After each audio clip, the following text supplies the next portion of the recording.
اللهم صل وسلم وبارك على سيدنا محمد. في الفيديو دوت هنشوف طرق مختلفة لتشكيل المعجنات. اول طريقة اللي هي معانا بالشكل ده، هنجيب العجينة ونعملها على شكل دايرة ونحشيها عجوة او شوكولاتة او جبنة على حسب انت عايزة العجينة حلوة ولا حادقة. دي اول شكل. تاني شكل معانا بالشكل ده، هنجيبها ونعملها مثلثات وهنقصها بالشكل ده، ونجيب اي عود خشب وهنعملها. بصوا ما شاء الله شكلها حلو جدا، عجبتني قوي. تالت نوع معانا الشكل دوت، دي ممكن نحشيها جبنه او لحمه مفرومه. بص الطريقه والحركه والليونه في استخدام المعجنات حلوه جدا. ده هيعملها على شكل ضفيره، بس الطريقه لازم تتعودي عليها. ده اللي احنا شفناه في الاول. ده هيحشيها عجوه وبعد كده هيقطعها وهيلفها. بصوا هيلفها ازاي، تبقى معانا بالشكل ده. معجنات حلوه جدا، ممكن تعمليها للاولاد في المدارس، وممكن تعمليها في العزومات، في الحفلات العيد ميلاد لو انت تعمليها حلوه. بصوا الشكل ده كمان. وهيحط فاصوليا او بسله.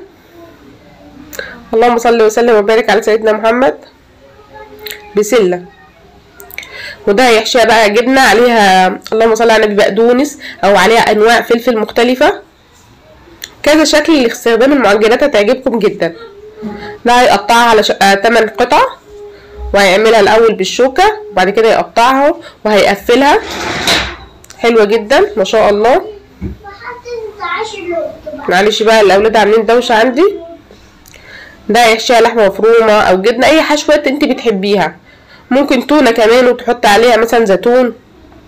هنا يقطعها 4 وهيقفل جنبين، بعد كده يقفل الجنبين التانيين ويعملها بالشكل دوت.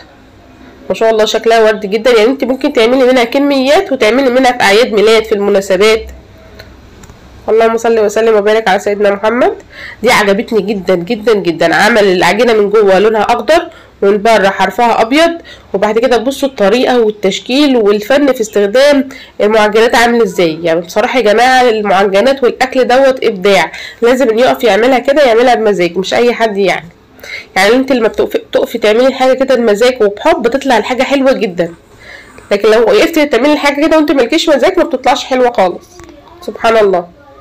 نسيت اقول لكم طبعا لو اول مره تشوفوا قناتي يا ريت تعملوا اشتراك للقناه وتفعلوا الجرس عشان يوصل لكم كل جديد. اللهم صل وسلم وبارك على سيدنا محمد. جميله جدا. الحشوات دي جبنه عليها بقدونس، خضار لو انت عندك اطفال، لحمه مفرومه، تونه. وممكن طبعا تعمليها حلو، تحشيها بقى مربى، تحشيها شوكولاته. بصوا الشكل ده كمان. هنا بقى يقطعها كده بالشكل دوت. يعني العجينه دي فن لوحديه. انا بحب المعجنات جدا، وبعمل معجنات على قناه تانية، قناه ياسمين مصري. لو انتوا مش متابعيني عليها تابعوني، هسيب لكم ان شاء الله رابط في صندوق الوصف. بصوا. لكن القناه ديت فضلت ان هي تكون تعليقات بس.